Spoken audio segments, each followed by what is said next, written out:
कल इतनी लेट सोकर उठी थी कि मम्मी को मिल ही नहीं पाई थी, तो आज तो डिसाइड कर ही लिया था कि आज सुबह जल्दी उठना है। मम्मी मुझे देख के शौक ही हो गया था कि आज इतनी जल्दी क्यों उठ गई। मेरा लेट उठने का एक रीज़न ये भी होता है कि मेरे साथ रुद्रा उठ जाता है। जैसे ही मैं उठी उतने में रुद्रा भी उठ गया था। तो मम्मी यहाँ पे रोटी बना रहे थे, तो मैंने कहा मम्मा दाल मैं बना देती हूँ।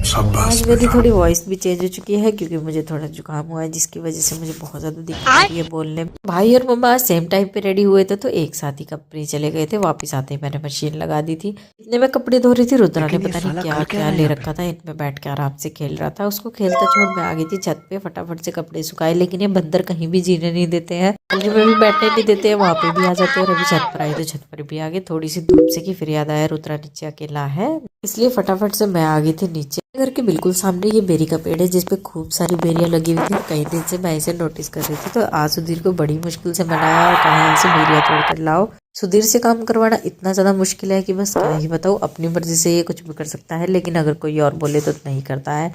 आज मैंने इसे जैसे तैसे मना तो लिया बेरिया तोड़ने के लिए, लेकिन ये तोड़ ही जा रहा था और खुद ही खा ही जा रहा था। अब हमारी इन हरकतों को देखकर एक आंटी है, वो भी नीचे आ गए थे। कहने लगे बेटा क्या कर रहे हो। साथ में खाटू श्याम जी के दरबार गए थे, तो वहाँ का प्रसाद भी लेकर आए थे। अब हमने कहा हम तो आंटी जी बेरिया तोड़ रहे, तो आंटी ने कहा कुछ बेरिया मुझे भी खिलाओ, वरना मैं तुम्हें नहीं छोड़ूंगी। आंटी को रिश्वत दी, आंटी तो चली गई थी। फिर आया सुधीर। सुधीर का इंतजार रुद्रा इतनी टाइम से कर रहा था कि प्लेट लेकर खड़ा था। जैसे ही सुधीर आया, उसने सारी बेरिया रुद्रा के हाथ में दी। जब मैंने पहली बेरी टेस्ट करी तो मुझे कुछ खास ये लगी नहीं, पता नहीं अजीब सा टेस्ट लग रहा था। लेकिन एक दो उसमें जो बड़ी बड़ी थी वो खाई तो काफी ज्यादा टेस्टी लग रही थी। बस फिर बेरिया खा के आज का दिन खत्म किया। Bye bye.